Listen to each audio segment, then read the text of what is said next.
उत्तराखंड में विधानसभा चुनाव में करारी हार के बाद कांग्रेस प्रदेश अध्यक्ष गणेश घोटियाल ने हार की जिम्मेदारी ली। राजधानी देहरादून में मतगणना के बाद पहली बार मीडिया से गणेश घोटियाल रूबरू हुए। कांग्रेस प्रदेश मुख्यालय में कांग्रेस प्रदेश अध्यक्ष गणेश घोटियाल ने कहा कि पूरे 5 साल तक जनता के मुद्दों को कांग्रेस ने उठाया, लेकिन उम्मीद के अनुरूप कांग्रेस के पक्ष में रिजल्ट नहीं आने से मुझे काफी दुख हुआ। गणेश घोटियाल ने कहा कि हम आम जनता को कांग्रेस की नीति और रणनीति नहीं समझा पाए। चुनाव में कांग्रेस को मिली असफलता पर जवाबदेही को मैं स्वीकार करता हूं और यह मेरी नाकामी है। आपको बता दें कि पूर्व मुख्यमंत्री हरीश रावत ने भी हार की जिम्मेदारी अपने ऊपर ली। गणेश घोटियाल ने कहा कि जनता के पास एक विकल्प था, सुनहरा मौका था, जो जनता ने गंवा दिया। हमने प्रदेश के युवाओं को, बेरोजगारों को, महिलाओं को, आम जनता को लेकर कई सपने देखे। हमने सपना देखा था कि गैस के सिलेंडर 500 से अधिक नहीं बढ़ने देंगे। गणेश घोटियाल ने बीजेपी को इस जीत पर बीजेपी को बधाई दी और कांग्रेस के सभी जीते विधायकों को सार्थक विपक्ष की भूमिका निभाने को कहा।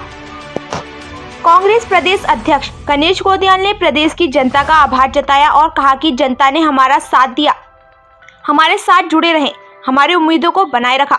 हम अपनी कमियों को दुरुस्त करेंगे। हमारे इरादे बुलंद हैं और हम बुलंद इरादों के साथ आगे काम करेंगे। हम इस बात को, आपको याद होगा कि तमाम प्रेस कॉन्फ्रेंसों में इस बात को करते आ रहे थे कि हमारे विपक्ष के लोग इस चुनाव को मोदी जी के नाम पर लड़ने की तरफ ले जा रहे थे, उनके चेहरे पर लड़ने के लिए ले जा रहे थे। और हम प्रदेश की जनता से ये आह्वान कर रहे थे कि मुख्यमंत्री के तौर पे यहाँ मोदी जी नहीं आएंगे, विधायक के तौर पे मोदी जी नहीं आएंगे। और हमारे विपक्ष के लोग इस बात की चर्चा करते रहे कि आपका वोट मोदी जी को, आपका वोट मोदी जी को, आपका वोट मोदी जी को। ये उन्होंने कोशिश की और इसमें कोई बुराई नहीं मैं समझता इसमें, क्योंकि उनकी जो ताकत उन्होंने महसूस की होगी, हमारी ताकत है, उन्होंने अपनी ताकत लगाई, हमने अपनी ताकत लगाई। हमने वसुधैव कुटुंबकम की बात कहकर अपनी ताकत लगाई कि हमारी ये थीम है, हमारा ये रास्ता है, हम सबका भला करेंगे, हमने ये कहा। और उन्होंने कहा कि हमारा ये फेस है, लोगों को शायद वो बात पसंद आई होगी। तो ये तो तेरा तुझको अर्पण क्या लागी, मेरा जनता का वोट है, जनता ने अपने वोट का उपयोग किया, कोई बात नहीं, हमारे पक्ष में परिणाम नहीं आया, लेकिन हमको इसको खुशी से स्वीकार करना है। विपक्ष को जीत पर बधाई देता हूं, सरकार बनाने की बधाई देता हूं। अच्छी सरकार बनाए, खनन से ध्यान को हटाकर इस प्रदेश के बेरोजगार के हित पर ध्यान दें और इस प्रदेश को बेहतरी की ओर ले जाएं, ऐसी उम्मीद करते हैं। बढ़ाने की कोशिश कर रहे थे मैदान में। उधम सिंह नगर और हरिद्वार में आपको बहुत अच्छी सीटें आई, लेकिन पहाड़, गढ़वाल और कुमाऊं में आपको बहुत नुकसान हो गया। इसका कारण आपको सिर्फ ये लगता है कि जो पीएम की वेट थी, या पहाड़ों में संगठन की कमी भी नजर आई? नहीं, मुझे नहीं लगता है। मैं पहाड़ों में जहाँ भी गया, मुझे कांग्रेस के कार्यकर्ता बहुत तत्पर और बहुत ही निष्ठापूर्वक कार्य करते हुए दिखे। मुझे ठीक है, संगठन में बेहतरी की गुंजाइश हमेशा बनी होती है, लेकिन ऐसा नहीं कह सकता मैं कि संगठन की कमी के कारण ऐसा हुआ। बस कुल मिला के जो कारण है, उन कारणों को हम और गहराई से पड़ताल करेंगे और उन कारणों पर जितना हद तक हम उसको ठीक कर सकते हैं। बहुत से कारण ऐसे होते हैं कि आप ठीक नहीं कर सकते। अगर हम विचारधारा में वसुधैव कुटुंबकम की बात करते हैं और कोई अगर इस पर चुनाव जीत जाए कि हम तो सिर्फ इस पक्ष के लोग हैं, तो हम ऐसा नहीं कर सकते। हम तो वास्तविक में वसुधैव कुटुंबकम की बात करते हैं। अब कोई कहे कि हम उस बात को कहना छोड़ दें चुनाव जीतने के लिए, हम नहीं कर सकते ऐसा, क्योंकि चुनाव जीतना ही एकमात्र लक्ष्य नहीं है। इस प्रदेश की और इस देश की खुशहाली और इस देश की बेहतरी किस प्रकार हो सके, वो हमारा अंतिम रूप में लक्ष्य है। और उस लक्ष्य के चलते हम अपनी अच्छी बातों को नहीं छोड़ सकते, हम अपनी नीतियों को नहीं छोड़ सकते। क्या पोस्टर बैलेट या कुछ लिखा और अन्य सीटों पे कुछ ऐसा? देखिए, ऐसा है, मेरी जगह कोई दूसरा व्यक्ति होता तो वो दोबारा रिकाउंटिंग कराता, लेकिन मैं इस बात से क्षुब्ध था कि मैंने जहां अपने जीवन का सब कुछ लगा दिया।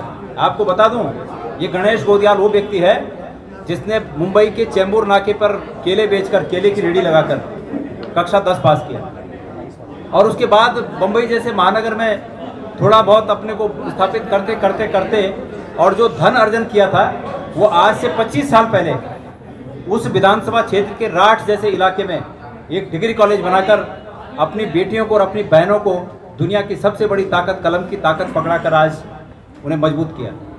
और वहाँ से जब मुझे लगा कि मेरी आशा के विपरीत रिजल्ट आया, तो मैंने पुनर्गणना को भी उचित नहीं समझा। मैंने कहा मैं बहुत बड़ा दिल रखता हूँ और एक बार नहीं 1000 बार जन्म लेना पड़ेगा, लेकिन अपने वसूलों के लिए लड़ता रहूँगा।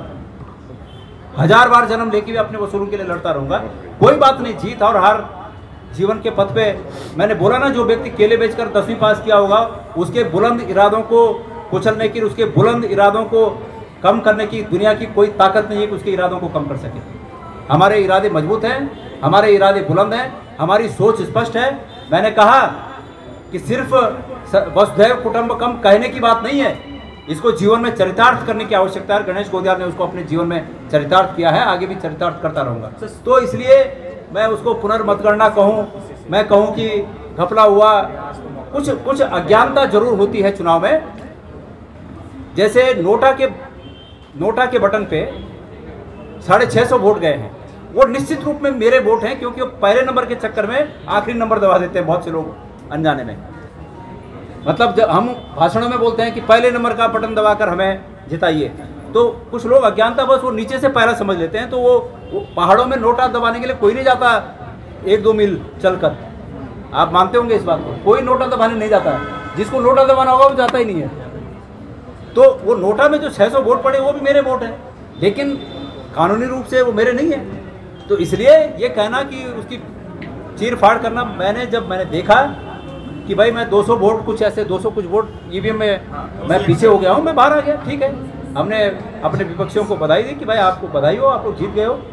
कार्यकर्ता उत्साही होते हैं, लेकिन जीत के उत्साह में अपना होश नहीं खोना चाहिए। एक दुर्भाग्यपूर्ण बात ये हुई कि परसों हमारे विपक्ष के लोगों ने जो महाविद्यालय मैंने स्थापित किया उस पर जाकर तोड़फोड़ की। ये बड़ा निंदनीय है, और खास करके नेता अगर अपने मुंह से इस बात को कहें कि जाओ मेरी छूट है तुमको सब कुछ करो, तो ये और भी निंदनीय है।